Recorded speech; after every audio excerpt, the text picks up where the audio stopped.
ఆదికాండం 29వ అధ్యాయము.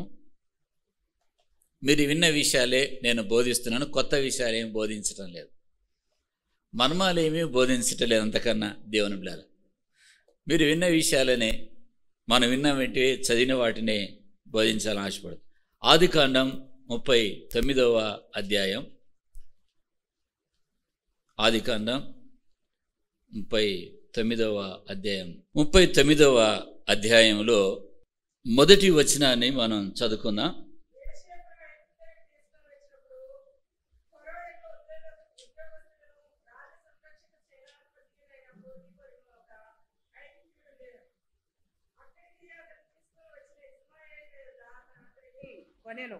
యెహోవా యోసేపునకు తోడై ఉండెను కనుక అతడు వర్ధిల్లుచు తన యజమానుడగు ఆ ఐగుప్తుని ఇంట నుండెను. యెహోవా అతనికి తోడై ఉండెననియు అతడు చేసినదంతయు అతని చేతిలో యెహోవా సఫలము చేసననియు అతని యజమానుడు చూచినప్పుడు యోసేపు మీద అతనికి కటాక్షం కలిగెను గనుక. చాలు. దేవుని బిడ్డలారా, యోసేపును గురించి మనం ఇక్కడ 39వ అధ్యాయంలో చూస్తున్నాం. ఇస్మాయిల్ అనేటువంటి ఒక వ్యక్తి యోసేపును కొన్నాడు. ఈ యోసేపును కొన్నాడు ఎవరి దగ్గర? వారి అన్నగారి దగ్గర. వారి అన్నగారు, యోసేపు అన్నగారు అమ్మితే ఇస్మాయిల్ కొన్నాడు. ఈయన ఒక వస్తువులాగా కొన్నాడు. ఈయన కొని ఆ యోసేపును తన దగ్గర ఉంచుకున్నాడంట. ఆయన ఉంచుకోలే. ఆయన కూడా ఏం చేశాడు? పోతిఫరుకు అమ్మాడు. ఒక వస్తువులాగా అమ్మబడ్డాడు. చూడండి, ఆ రోజులలో వ్యక్తులను, మనుషులను ఒక బానిసలుగా అమ్మేవారు. వాళ్ళతో పనులు చేయించుకునేవారు, ఎట్టి చాకరీ చేయించుకునేవారు. యోసేపు జీవితం ఒకరి దగ్గర నుండి ఒకరి దగ్గరికి అమ్మబడుతున్నప్పుడు తన హృదయంలో ఏమనుకుండొచ్చు? తన మనసులో ఏమి తలంచి ఉండవచ్చు? ఏంటి ఈ బానిస బతుకు, ఏంటి ఈ జీవితం అనే జీవితం మీద విరక్తి కలిగింటుందా? తన జీవితాన్ని గురించి ఆశ్చర్యం కలిగింటుందా? ఆశ్చర్యం కలిగి ఉంటుంది. ఆశ్చర్యపడి ఉండొచ్చు. బైబిల్ రాయలేదు. ఈ పోతిఫర్ ఇంటిలో ఉన్నప్పుడు యోసేపుకు దేవుడు తోడై ఉండెను అని ఉంది. ఉందా మాట? ఏం చదివే మాట? ఎన్నో వచనాలు. యెహోవా యోసేపునకు తోడై ఉండెను గనుక అతడు వర్ధిల్లుచు తన యజమానుడగు ఐగుప్తుని ఇంట నుండెను. ఆ ఐగుప్తుని యొక్క ఇంటిలో ఒక బానిసగా పని చేస్తున్నాడు. కానీ యోసేపుకు ఎవరు తోడై ఉన్నారు? దేవుడు తోడై ఉన్నాడు. దేవుడు తోడై ఉన్నాడు గనుకనే యోసేపు వర్ధిల్లుచుండెను. మన జీవితంలో వర్ధిల్లాలని, ఆశీర్వదించబడాలని, మన జీవితం బాగుండాలని మనం ఆశపడతాం. ఆశపడడం తప్పు కాదు. కానీ మన జీవితం వర్ధిల్లాలన్నా, మన జీవితంలో శాంతి సమాధానాలు కలిగి ఉండాలన్నా, ఆ వర్ధిల్లింపబడడానికి కారకుడేంట? మనం వర్ధిల్లింపబడటానికి, మనల్ని ఆశీర్వదించడానికి ఒకరు ఉండాలి. ఎవరు? దేవుడు. ఆ దేవుడు తోడై ఉండాలి. యోసేపుకు దేవుడు తోడై ఉన్నాడు కనుక వర్ధిల్లుతూ ఉన్నాడు, ఆశీర్వదించబడుతూ ఉన్నాడు. ప్రశ్న వేసుకుందాం, ఒక ప్రశ్న వేసుకుందాం. దేవుడు నాకు తోడై ఉన్నాడా? నేను ప్రశ్న వేస్తాను. ఈ ప్రశ్న, ఒక ప్రశ్న వేసుకోండి. యోసేపుకు దేవుడు తోడై ఉండి ఉండటను బట్టి యోసేపు వర్ధిల్లుచు ఆశీర్వదించబడుతున్నాడు. మరి నా జీవితంలో దేవుడు నాకు తోడై ఉన్నాడా?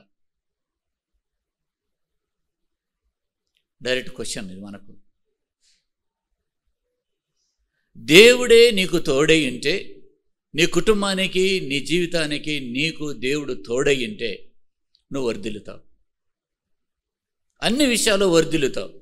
ఎందుకు నా జీవితం, ఇంకా ఈ జీవితం వద్దు, ఈ బ్రతుకు నాకు వద్దు అని విరక్తి చెందుతూ, నిరాశ చెందుతూ, కృంగిపోతూ, బాధపడుతూ, ఆవేదన పడుతూ, లోలోన కృంగిపోతూ, ఏమీ చెప్పుకోలేక ఈ పరిస్థితులలో యోసేపుకు తోడైనటువంటి ఓ దేవా, నాకుని మీరు తోడై ఉండండి అని మనం విశ్వసించి మనం ప్రార్థన చేస్తే యోసేపుకు తోడైనటువంటి దేవుడు మనందరికీ కూడా ఆ దేవుడు తోడై ఉంటాడు. తోడై ఉండెను, కనుకనే అతడు వర్ధిల్లుచూ ఉండెను అంటున్నాడు. దేవుడు మనకు తోడై ఉండినప్పుడు ధైర్యంగా మనం ఉండగలుగుతాం. దేవుడు మనకు తోడై ఉన్నప్పుడు నిబ్బరంగా మనం ఉండగలుగుతాం. దేవుడు తోడై ఉన్నప్పుడు మన సమస్య ఆయనతో చెప్పుకుంటాం. దేవుడు మనకు తోడై ఉన్నప్పుడు మనల్ని ప్రేమించేవారు మనకు దూరమైన మనం ధైర్యంగా ఉండగలుగుతాం. మరి యోసేపుకు దేవుడు తోడై ఉండినప్పుడు ఏ కష్టం రాకుండా ఉండాలి కదా, ఏ సమస్య రాకుండా ఉండాలి కదా. దేవుడు తోడై ఉన్నాడు. నాకు ఎక్కువ ధైర్యాన్ని ఇచ్చేది ఏమిటంటే దేవుని రుచి చూశాను కనుక చాలా ధైర్యంగా ఉంటాను. ఆ ధైర్యానికి కారణం దేవుడే. నా దగ్గర ఏమీ లేకపోయినా ధైర్యంగా నిబ్బరంగా నేను ఉండగలుగుతున్నాను అంటే దేవుడే. ఆయనే నమ్మిక పుట్టించాడు. ఆయన సన్నిధిలో ప్రార్థిస్తున్నప్పుడు ఈ దేవుడు ఏమైనా చేయగలడు, ఈయన వైపే చూడాలి, ఈయన మీదనే దృష్టి ఉంచాలి, నా మనసు ఈయన మీదే ఆనుకోవాలి, నా మనసు ఈయన మీద ఆనుకుంటే నాకు శాంతి, పూర్ణ శాంతి కనువనిగా చేస్తాడు, ఈయన మీదనే నేను ఆధారపడాలి అని నేను ఆ నమ్మిక దేవుడే కలగచేశాడు. ఆ నమ్మిక దేవుడే కలగజేశాడు. కనుక నా జీవితానికి దేవుడు తోడై ఉండాలి అని నేను విశ్వసిస్తే ఆయన మీద ఆధారపడు. తుఫాన్ల మధ్య కూడా నువ్వు ధైర్యంగా ఉండగలుగుతావు, నెమ్మదిగా ఉండగలుగుతావు. యోసేపుకు దేవుడు తోడై ఉన్నాడు గనక అతడు చేసేదంతా కూడా అతడు చేయడంతా కూడా సఫలమవుతుంది. కనుక ఆ ఇంటి యజమానుడు చూశాడు యోసేపు జీవితాన్ని. ఈ పడుచువాడు నా ఇంటికి వచ్చినప్పటి నుండి నా ఇంటిలో గొప్ప మార్పు కలుగుతుంది, ఇతడిని బట్టి నా కుటుంబం దీవించబడుతుంది, ఇతనికి దేవుడు తోడై ఉన్నాడు కనుకనే ఇతడు చేయనిదంతా కూడా సఫలమవుతుంది, నా కుటుంబానికి కూడా ఆశీర్వాదం కలుగుతుంది అని ఆ ఇంటి యజమానుడు యోసేపు జీవితాన్ని చూశాడు. మన జీవితం ఇతరులకు ఆశీర్వాదకరంగా ఎలా మారుతుందంటే మన ప్రార్థన కావచ్చు, మన జీవితం కావచ్చు, మనం మాట్లాడే మాట కావచ్చు, ఒక ఆశీర్వాదకరంగా ఉండాలంటే నువ్వు దేవునితో నడవాలి, మన దేవునితో నడవాలి. దేవునితో మనం నడుస్తున్నప్పుడు మన జీవితం ఆశీర్వాదకరంగా మారుతుంది. మన ప్రార్థన ఇతరులకు దీవెనకరంగా మారుతుంది, వారి జీవితంలో కట్టుతుంది. ఎప్పుడైతే మన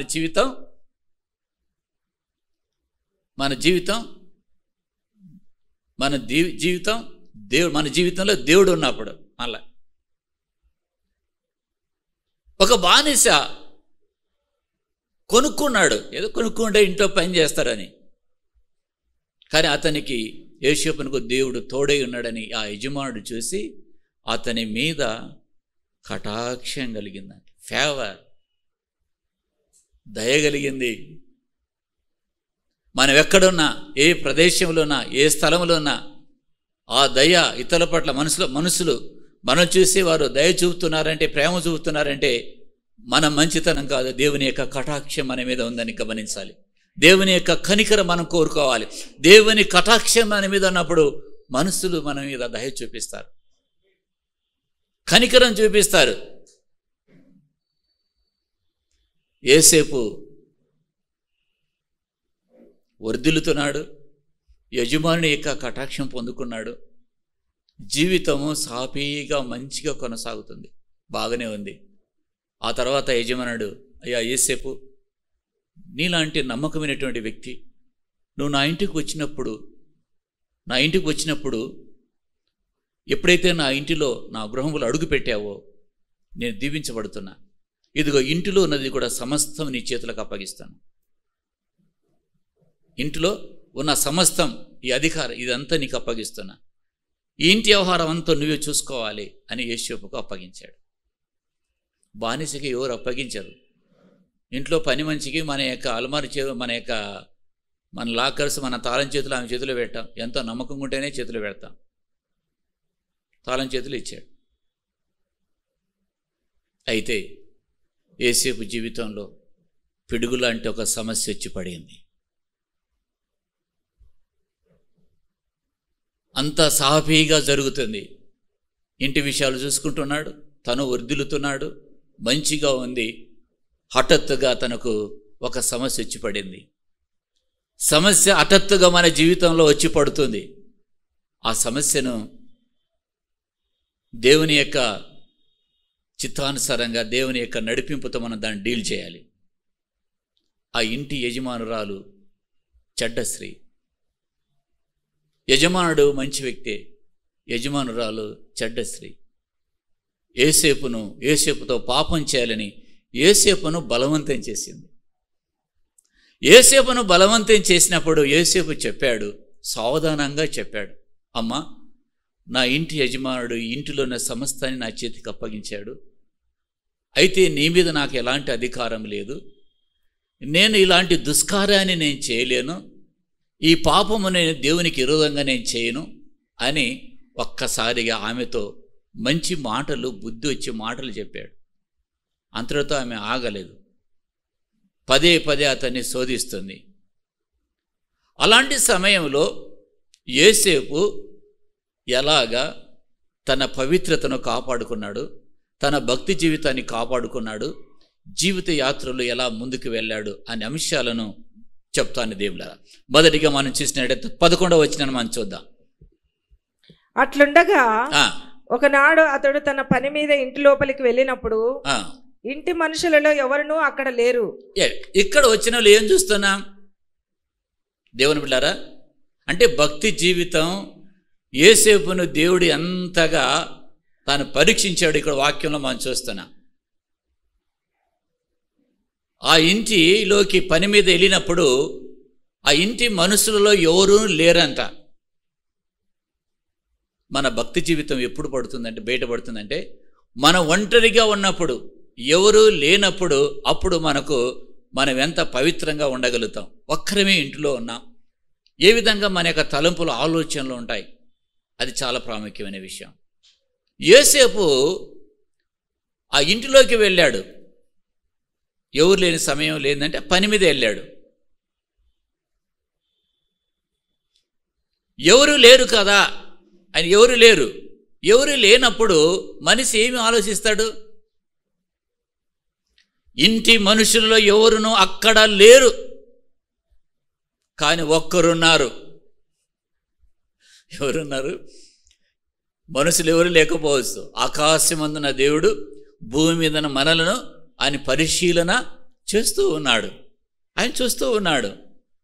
దేవుడు నన్ను చూస్తూ ఉన్నాడు అని అంటే మన ఆత్మీయ జీవితాన్ని మనం కాపాడుకోగలుగుతాం, పవిత్రంగా మనం జీవించగలుగుతాం, దేవుడికి మహిమకరంగా మనం ఉండగలుగుతాం, జీవించగలుగుతాం, సాక్షిగా ఉండగలుగుతాం.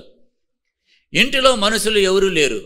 ఆ సంగతి పోతీఫరు భార్య పసిగట్టింది. ఎందుకంటే ముందే ఆమె ఆలోచన కలిగింది గనక. యోసేపును బలవంతం చేసినప్పుడు పాపం చేయమని యోసేపు ఒప్పుకున్నాడా? దేవుని పిల్లరా, ఎవరూ లేనప్పుడు యోసేపు ఎవరు లేరు కదా అని పోతీఫరు భార్యతో పాపం చేస్తే యోసేపుని గురించి ఈరోజు మాట్లాడుకునేవారం కానీ ఆ సాక్ష్యం వేరుగా ఉండు.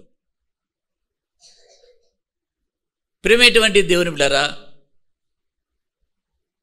ఆమె ఏం చేసిందో ఒకసారి మనం చూద్దాం. 12వ వచనంలో మనం చూసినప్పుడు 12వ వచనం, అప్పుడు ఆమె అతని వస్త్రం పట్టుకొని తనతో శయనింపమని చెప్పగా అతడు తన వస్త్రము ఆమె చేతిలో విడిచిపెట్టి తప్పించుకొని బయటికి పారిపోయాడు. తనతో పాపం చేయమని ఆ స్త్రీ అతని బలవంతం చేసినప్పుడు తప్పించుకొని బయటికి పారిపోయాడు. మీ స్నేహితులు ఒక ఫంక్షన్ జరుగుతుంది, నీ స్నేహితుడు నా కోసం రా ఒక పెగ్గు తాగు అంటే ఏం చేస్తావు?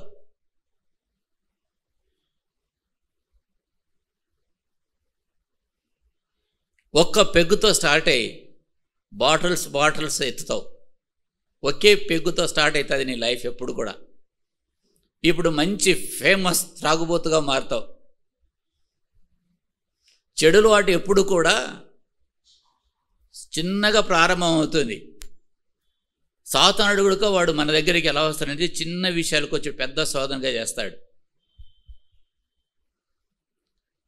యోసేపు ఒప్పుకోలేదు ఒంటరిగా ఉన్నా. అంత నిగ్రహశక్తి యోసేపుకు ఎక్కడ వచ్చింది? అంత పవిత్రత యోసేపుకు ఎక్కడ వచ్చింది? దేవుడు తోడై ఉన్నాడు గనుకనే. హల్లెలూయా. ఎవరూ లేనప్పుడు, అలాంటి పాపం చేయడానికి అవకాశం దొరికినప్పుడు యోసేపు దాన్ని త్రోసిపుచ్చాడు, తప్పించుకొని పారిపోయాడు. శోధన వచ్చినప్పుడు ఒకే ఒక పని మనం చేయాలి, జస్ట్ టర్న్. దాన్ని తప్పించుకోవాలి, దాన్ని మలుపు తిరగాలి, అంతే. అక్కడ నుండి వెళ్ళిపోవాలి, లేకపోతే పారిపోవాలి, అంతే తప్ప వేరే మార్గం లేదు. దేవుడు యోసేపు ఆ స్థలంలో ఒంటరిగా ఉన్నాడు, అవకాశం ఉంది పాపం చేయడానికి, కానీ అక్కడి నుండి పారిపోయాడు, తప్పించుకొని పారిపోయాడు, బయటికి పారిపోయాడు. ఒకవేళ యోసేపు తప్పించుకొని పారిపోక ఆ పాపంలో పడి ఉంటే దేవుడిచ్చేట ఉన్నతమైనటువంటి ఆశీర్వాదాన్ని, దేవుని అనుగ్రహాన్ని, దేవుని కటాక్షాన్ని కోల్పోయేవాడు. పాపం ఎప్పుడు కూడా సమాధానంగా ఉండకుండా చేస్తుంది. దేవుళ్ళ మనిషి నెమ్మదిగా ఉండకుండా చేస్తుంది.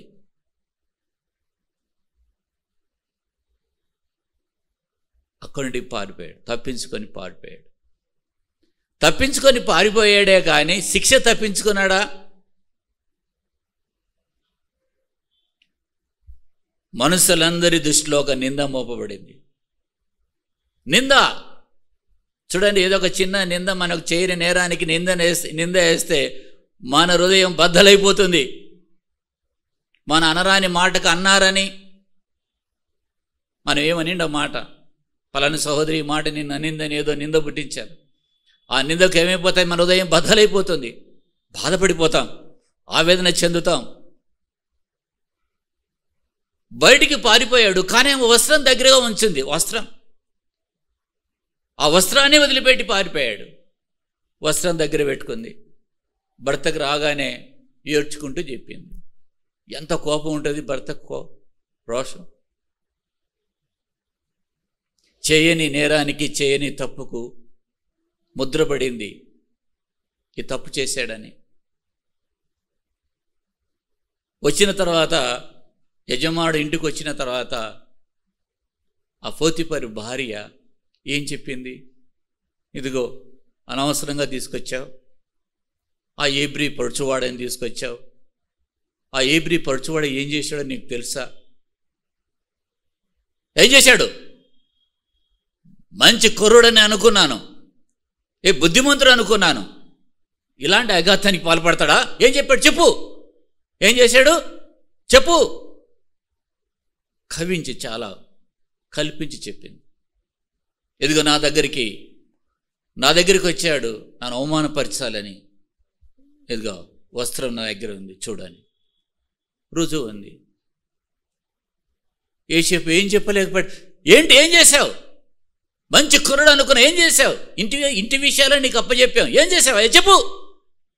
లేదండి, నేను అలా చేయలేదండి, నేను దేవుని భయపడవాడనండి, నేను మంచివాడనండి, నేను చేయలేదండి. అంటే ఏంటి, అవసరం నీది కాదా? చేయలేదని మళ్ళా బొంకుతావు. లేదండి, నేను దేవుని యందు భయభక్తులు కలిగినవాడిని, నేను చిన్నతనం నుండి దేవునిలో నడిచేవాడినండి, అలాంటి పనులు చేసేవాడిని కాదండి నేను.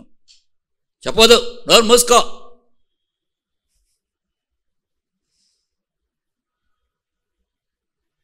మనుషులకి ఏం చెప్పుకోలేకపోతున్నాడు. తనైతే నిర్దోషి, దేవునిలో యథార్థంగా ఉన్నాడు. మనుషుల దృష్టిలో, దేవుని దృష్టిలో యథార్థంగా ఉన్నాడు. మనుషుల దృష్టిలో చెడిపోయిన వాడుగా ముద్ర వేయబడ్డాడు. కానీ తన అంతరాత్మలో ధైర్యాన్ని కలిగి ఉన్నాడు, నిబ్బరాన్ని కలిగి ఉన్నాడు. ఎందుకు? దేవునికి తనకున్న కనెక్షను తెగిపోలేదు. దేవునికి నీకు నా కనెక్షన్ తెగిపోకుండా ఎంత కాలమైతే కొనసాగుతుందో సింహం వలె ఉంటావు. ఆమేన్, హల్లెలూయా. లోపలైన సింహమే కాలం కోసం, సమయం కోసం కనిపెడుతున్నాడు. దేవుని బిడ్డ చదవండి 18వ వచనం. నేను బిగ్గరగా కేక వేసినప్పుడు వాడు తన వస్త్రము నా దగ్గర విడిచిపెట్టి తప్పించుకొని బయటికి పారిపోయినను.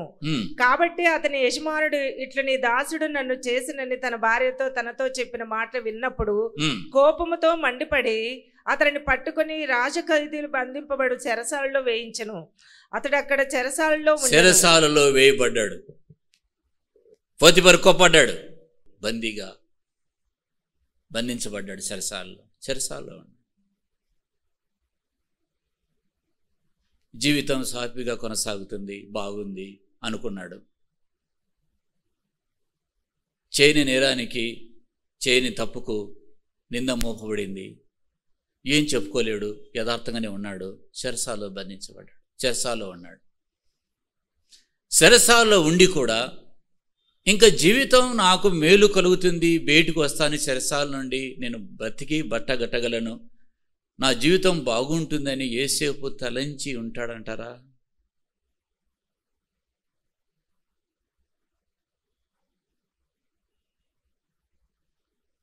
తను నిర్దోషినని ఎలాగ రుజువుపరుచుకుంటాడు? ఏ తప్పు చేయలేదని ఎలా రుజువుపరుచుకుంటాడు? తన పక్షాన ఎవరైనా మాట్లాడి ఆ చెరసాల నుండి బయటికి తీసుకొచ్చేవారు ఎవరు లేరు. ఆ సమస్య నుండి బయటికి తీసుకొచ్చేవారు ఎవరు లేరు. కానీ ఒక్కరున్నారు, ఆయన నడిపించేటువంటి ఆ దేవుడు. ఎవరు లేకపోయినా ఒక్కరుంటే నీకు చాలు. ఆయనే సజీవుడైన దేవుడు యేసుప్రభువారు. ఆయన ఒక్కడు ఆయనకు తోడున్న చాలా సమయాలలో మనకు ఎవరు నన్ను ఆదరిస్తారు, నన్ను ఎవరు బలపరుస్తారు, నాకు ఎవరు సహాయం చేస్తారు, నాకు ఎవరు తోడుగా ఉంటారు అని మనం ఆలోచిస్తాం దేవునిలాగా. కానీ ఎవరు మనసులు తోడుండకపోవచ్చు. దేవుడు నీకు తోడు ఉంటాడు. ఏమైనా హల్లెలూయా, హల్లెలూయా, హల్లెలూయా. ఆ చెరసాల్లో కూడా చెరసాల అధిపతి ఆయనకు కటాక్షం కలిగింది. దేవుని స్తోత్రం, హల్లెలూయా. ఎక్కడికి వెళితే అక్కడ కటాక్షమే, దేవుని కటాక్షం, దేవుని ఫేవర్, గాడ్స్ ఫేవర్.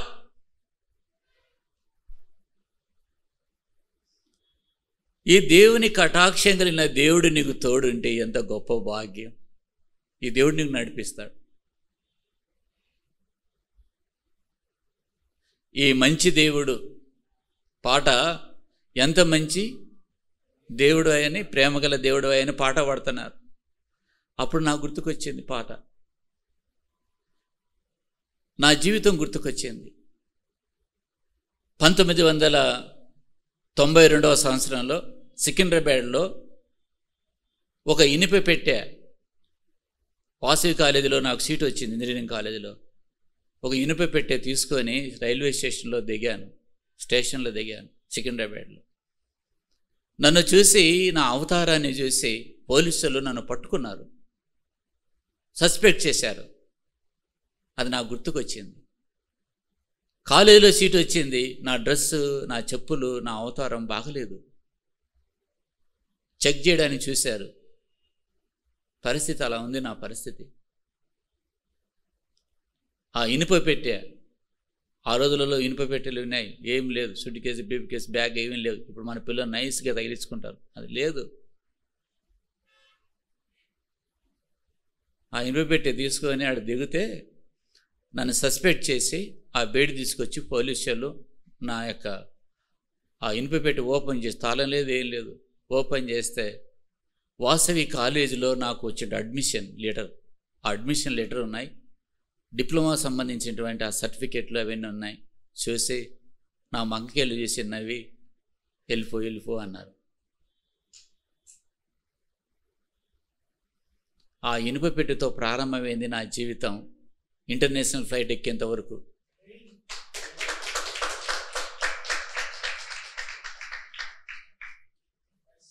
ఇనుపెట్టి ఎక్కడ, ఇంటర్నేషనల్ ఫ్లైట్ ఎక్కడ.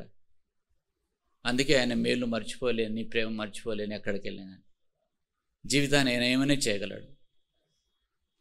ప్రభు నమ్ముకోలే. అప్పుడు 92లో నేను వచ్చాను, 95లో, 93లో, 94లో ప్రభు నమ్ముకున్నా. అంతే, నా జీవితం మారిపోయింది. ఇంకా దేవుడు తోడై ఉన్నాడు, ఆయన నడిపించుకుంటూ వచ్చాడు. నేను ఏ విధంగా అంచెలంచెల వారిగా దీవిస్తూ, నిన్ను, నీ కుటుంబాన్ని, నీ బిడ్డలు అంచెలంచెల వారిగా దీవిస్తూ నిన్ను గొప్ప వానిగా చేస్తాడో ఆయనకే తెలుసు. ఆయన నమ్మకంగా ఉండు. యోసేపు, ఎందుకు ప్రభువా ఇలా చేశావు నన్ను? నా అన్నలు ద్వేషించారు, నన్ను గుంటలో వేశారు, కానీ నా జీవితం ఎప్పుడూ నెమ్మదిగా లేదు. చివరిగా ఈ పోతిఫర్ ఇంటిలో నెమ్మదిగా ఉందంటే అక్కడకు నేను నెమ్మదిగా లేను. ఈ చెరసాల జీవితం ఏంటి ప్రభువా? ఈ చెరసాల జీవితం ఎందుకు దేవా అని యోసేపు తన జీవితాన్ని గురించి, తన జీవితమే తనకు అర్థం కాకపోయిండొచ్చు. ఏంటి ఈ జీవితం నాకు అని. చెరసాల్లో ఉన్నప్పుడు యోసేపుకి ఏదైనా నిరీక్షణ కలిగి ఉంటుందా? ఎవరైనా ఆదరించేవారు ఉన్నారా? ఎవరైనా మాట్లాడేవాళ్ళు ఉంటారు? ములాఖత్ అంటారు, మధ్య మధ్య కలుస్తుంటారు కదా, ఏమైనా ఫ్రెండ్స్ వాళ్ళు కలవడానికి, ఏదైనా పోలీసుల దగ్గర పర్మిషన్ తీసుకుని కలవడానికి, అలాదేముండదు. చెరసాల వేయబడ అంతే. కానీ చెరసాల అధిపతి యోసేపును చూసి యోసేపు మీద కటాక్షం కలగడానికి కారణం ఏంటి? దేవుడు ఆ వాక్యాన్ని మనం చదువుదాం. 39వ అధ్యాయంలోనే, అదే అధ్యాయం 21 నుండి 13 వచనాలు. 21 నుండి దేవుడు అతన్ని పట్టుకొని రాజు ఖైదీలను బంధింపబడి చెరసాలలో వేయించను. అతడు అక్కడ చెరసాలలో ఉండెను. అయితే యెహోవా యోసేపునకు తోడైండి. చెప్పండి పక్కన వాళ్ళకి, దేవుడు నీకు తోడై ఉన్నాడని చెప్పండి.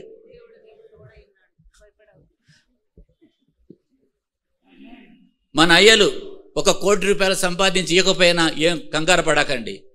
దేవుని కలిగి ఉండండి, అదే మీ 1 కోటి రూపాయలు. అప్పుడప్పుడు పాస్టమ్మ గారు అంటుంటారు, పిల్లలకు నువ్వేది సంపాదించి లేకపోయావని. నేనేమీ సంపాదించలేకపోయాను, ఈ బైబిల్ చేతిలో పెడతా. నా చేతిలో ఏం లేవు, డబ్బులు ఏం లేవు.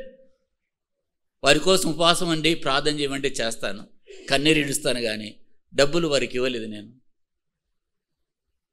అందుకే వారు బాగా కష్టపడ్డారు, డబ్బులు ఇవ్వలేదు, నాకు డబ్బులు లేవు, నేను యేసు ప్రభువునే కలిగి ఉన్నా, అంతే. ప్రార్థన చేస్తాను. వినయ్ అడిగినప్పుడు అదే చెప్పాను, డాడీ అందరూ అమెరికా వెళ్తున్నారు, నేను వెళ్తానంటే నాకు డబ్బులు లేనైనా ప్రార్థన చేస్తానన్న. వెళ్ళాడు, వెళ్ళి అక్కడ చాలా కష్టాలు పడ్డాడు.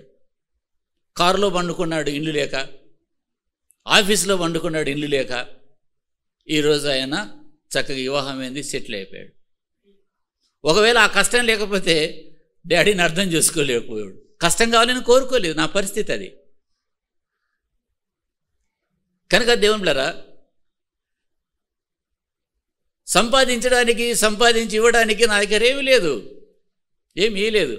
వారికి విశ్వాసాన్ని నేర్పించాను అంతే, ప్రార్థన నేర్పించాను, నమ్మకత్వాన్ని నేర్పించాను, నా లైఫ్ని చూపించాను అంతే. ఏమీ లేదు కదా, అది ప్రభు సహాయం చేశాడు, నా లైఫే చూపించాను అంతే. కుటుంబ ప్రార్థన ఉండేది, చెప్పేవాళ్ళను ఒక గైడ్లైన్స్, ఇలా ఉండాలి, మన నమ్మకంగా ఉండాలి, ఏమీ లేకపోయినా పర్లేదు, మనకు దేవునికి యథార్థంగా ఉండాలి అని చెప్పాను. దేవులారా, ఈ సంఘంలో పిల్లలు పెరిగారు, వారు మీరందరికీ తెలుసు, వారి సాక్ష్యాన్ని కాపాడుకున్నారు. పాస్టర్ గారి పిల్లలు అట్లా ఇట్లా అనలేదు, కానీ వారు మంచిగానే ఉండిపోయారు. ముగ్గురిని కూడా తీసుకెళ్ళాడు దేవుడు. అది నాకు డబ్బులుండి పంపలేదు దేవులారా. అంటే కేవలం అక్కడికి వెళ్ళారని నేను గొప్ప చెప్పడం లేదు, దాంట్లో ఏమి లేదు. కానీ దేవుని నమ్మని వారు కూడా ఆ దేశానికి వెళ్తున్నారు, వారికి డబ్బులు ఉన్నాయి, పంపుతున్నారు. కానీ మనకేమీ లేకపోయినా దేవుని చిత్తానుసారంగా వెళ్ళారు. కానీ నా కోరిక ఏంటంటే, అక్కడికి వెళ్తే వెళ్ళారని దాంతో నేను సంతృప్తి చెందడం లేదు, కానీ అక్కడ దేవుని కొరకు వారు జీవించాలి, అది నెరవేరాలి. ఈ దేవుడు తోడే ఉన్నప్పుడు ఎలా అవుతుంది? కటాక్షం, దేవుని యొక్క కటాక్షం. ఫీజు లేనప్పుడు, ఫీజు కట్టలేనప్పుడు ఆ దేశం వాళ్ళని కడతారనైనా నా డబ్బులు లేవు, తెలియవు అని చెప్పాను. డాడీ, నేను కష్టం మీద సంపాదించుకొని ఆ ఫీజులన్నీ కట్టాలంటే నా చేత కావటం లేదు. బ్యాంకు లోన్ లేదు, నాకు లోన్ ఎవరు ఇస్తారు? ఎవరు ఎంప్లాయ్ అయితే లోన్ ఇస్తారు, పాస్టర్కి ఎవరు లోన్ ఇస్తారు? ఎవరు? ఆ దేశం వాళ్ళే నీకు ఫీజు చెల్లిస్తారని చెప్పిన. ఒక అమెరికన్ లేడీ తను కట్టవలసినట్టు కొంత ఫీజు ఉంటే ఆమె డబ్బులు ఇచ్చింది. దేవుని స్తోత్రం, హల్లెలూయా. ఎవరో వ్యక్తి తీసుకొచ్చి మనం డబ్బులు పే చేస్తారా? ఒక అమెరికన్ లేడీ, దేవుని యొక్క కటాక్షం కలిగింది. ఇండియాలో చదువుకున్నట్టు ఆ అమ్మాయి అక్కడనే చదువుకుంటే ఉద్యోగం చేస్తుంది, తాళం చెవులు పోగొట్టుకుందంట. నా తాళం చేతిలో నా దొరికితే వినయ్కి ఈ నెల కొంత సపోర్ట్ చేయాలనుకుంటున్నాను దేవానగానే తాళం చేతులు కనపడ్డాయంట. అమ్మాయి ఎంత దేవుడు ఎంత గొప్ప. ఆ తాళం చేతులు దొరికిన తర్వాత ఫోన్ చేసి, వినయ్ ఇదిగో ఈ తాళం చేతులు దొరికితే నీకు ఇస్తాను, నీకు కొంత పంపుతాను అనుకున్నాను, నీకు పంపుతున్నాను. ఎలా సహాయం చేస్తాడో మనకు తెలియదు. హల్లెలూయా, హల్లెలూయా. చెరసాల్లో ఉన్నాడు యోసేపు. దేవుని కటాక్షం ఉంది. ఆ కటాక్షం ఉంది కనుకనే చెరసాల అధిపతి కొడుక యోసేపు మీద కటాక్షం కలిగింది, ఆ ప్రేమ కలిగింది. ఇదిగో ఈ చెరసాల యొక్క పనులన్నీ కూడా ఈ అధికారం నీకేనైనా చేతులకు అప్పగించాడు. అక్కడ కూడా నమ్మకంగా ఉన్నాడు. ఆ తర్వాత చెరసాల నుండి బయటకు వస్తాడు యోసేపు. ఐగుప్తు దేశంలో ఒక మంచి అఫీషియల్గా గవర్నమెంట్ ఆఫీసర్ అధిపతిగా అయిపోతాడు. అక్కడవే కూర్చోబెడతాడు, సింహాసనం మీద కూర్చోబెడతాడు. ఈ విషయాన్ని ఏం చెప్తానంటే, ఒక ఆశీర్వాదాన్ని పొందుకోవాలంటే ఆ ఆశీర్వాదానికి ముందు ఒక పెద్ద ఆటంకం ఉంటుంది. మన థర్డ్ ఫ్లోర్కి వస్తున్నాం, ఎక్కి వస్తున్నాం. ఎందుకు పాస్టర్ గారికి గ్రౌండ్ ఫ్లోర్లో దొరకలేదా? దొరకలేదు, ఏం చేయాలి? ఈ ఆటంకం, ఈ థర్డ్ ఫ్లోర్ ఎక్కి మనం వస్తే దేవుని ఆరాధిస్తున్న స్థలం కావాలని నేను నమ్ముతున్నాను. నా విశ్వాసంతో దేవుడిచ్చినటువంటి ఆయన ఇచ్చిన ఆ ప్రేరణతో మనం ఒక మంచి అందమైన చర్చ్ బిల్డ్ చేయబోతాం. కేవలం కట్టడం మాత్రమే కాదు, ప్రసవేదనతో ఆత్మలు కూడా కంటాం. హల్లెలూయా. కట్టడం చాలా ఈజీ. డబ్బులుంటే ఇల్లు కట్టుకోవచ్చు, డబ్బులుంటే ఒక వాహనం కొనవచ్చు, డబ్బులుంటే చర్చి కట్టుకోవచ్చు. కానీ ఆత్మను కనడం, ఒక ఆత్మను దేవుని దగ్గరికి తీసుకురావడం. దేవుని బిడ్డలారా, ఇక్కడ జయ సిస్టర్ వాళ్ళ మదరు 92లో నేను ప్రభువుని నమ్ముకుంటే 92 నుండి ఆమె అమ్మను ప్రభువుని నమ్ముకోవాలి, బాప్తిసం తీసుకోవాలి, ప్రభువుని నమ్ముకోవాలి, బాప్తిసం తీసుకోవాలని చెప్పేవాళ్ళు. ఎన్ని సంవత్సరాల తర్వాత ఆమె బాప్తిసం తీసుకుంది? ఎన్ని సంవత్సరాలు? 30 సంవత్సరాల తర్వాత. మన అమెరికా నుండి రాగానే నన్ను అడుగుతుంది, అయ్యగారు నా బాప్తిసమే అని. 30 సంవత్సరాలు ఆమె కోసం బాప్తిసం తీసుకో. ఇక్కడ బాప్తిసం తీసుకోవడానికి కొంతమంది 30 సంవత్సరాలు కూడా నేర్చి ఉండాలనా? ఎన్ని సంవత్సరాల తర్వాత తీసుకుంది బాప్తిసం ఆమె? ఆనందం వేసింది నాకు. ఏమో నువ్వు నిజంగా బాప్తిసం తీసుకున్నా? అయ్యా, హాస్పిటల్లో ఉన్నప్పుడు దేవుడు నన్ను దర్శించాడు, నాకు ఆరోగ్యం ఇచ్చాడు అయ్యా, నాకు బాప్తిసమే అయ్యా.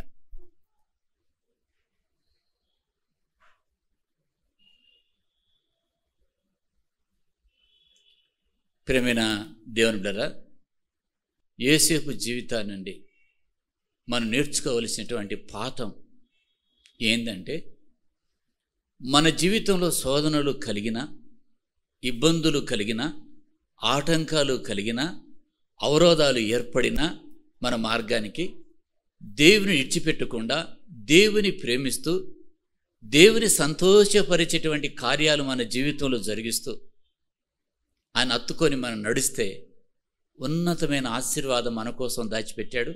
యోసేపుకు దాచిపెట్టినట్టు మనకు దాచిపెట్టాడు. ఆ ఆశీర్వాదాన్ని మనం స్వతంత్రించుకోవాలి. అంతేగాని ఆ మతంలో కలిసినాము, నీతో మాట్లాడాను.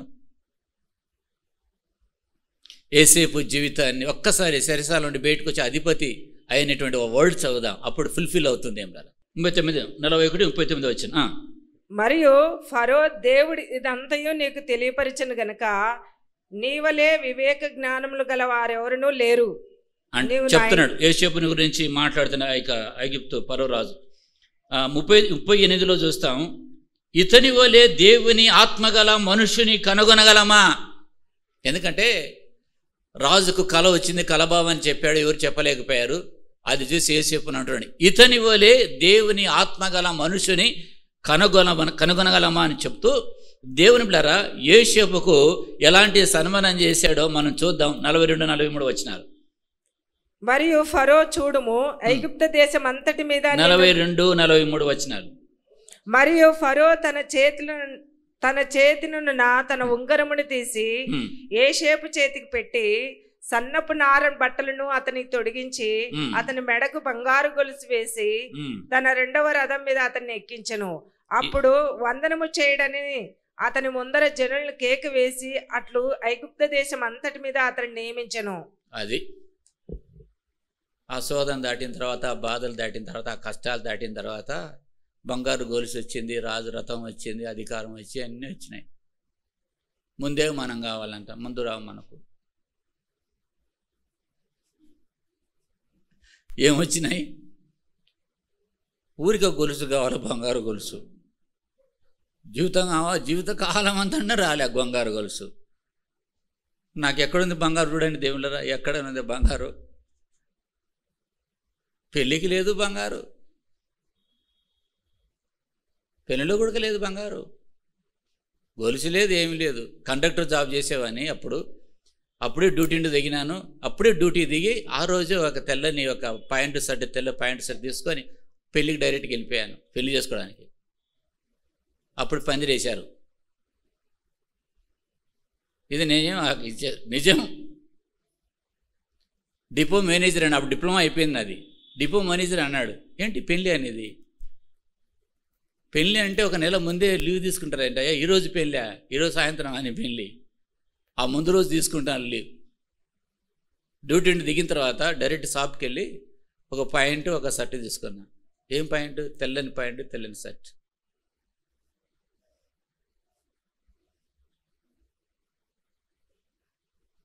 నా అలాగ ఉండాలని కోరుకోలేదు, నాదేదో జరిగిపోయింది అలా చల్తా.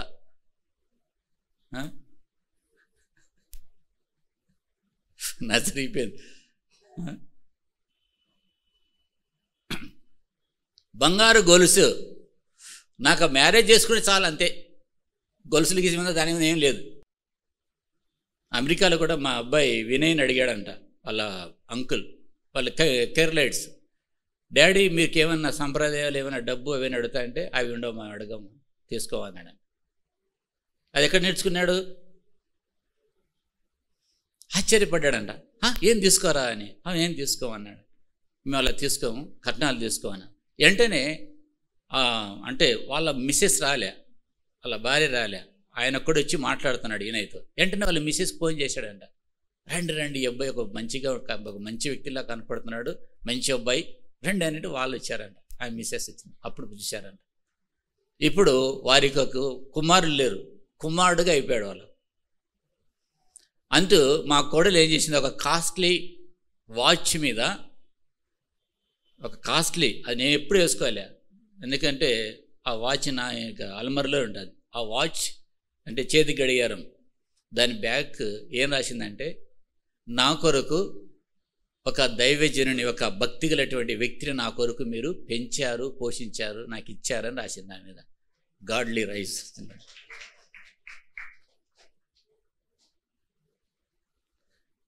యేసేపుకు బంగారు గొలుసు, ఇంకేం వచ్చింది? ఉంగరం వచ్చింది. ఇంకేం వచ్చింది? నారు బట్టలు ధరించాడు. ఎక్కడెక్కాడు?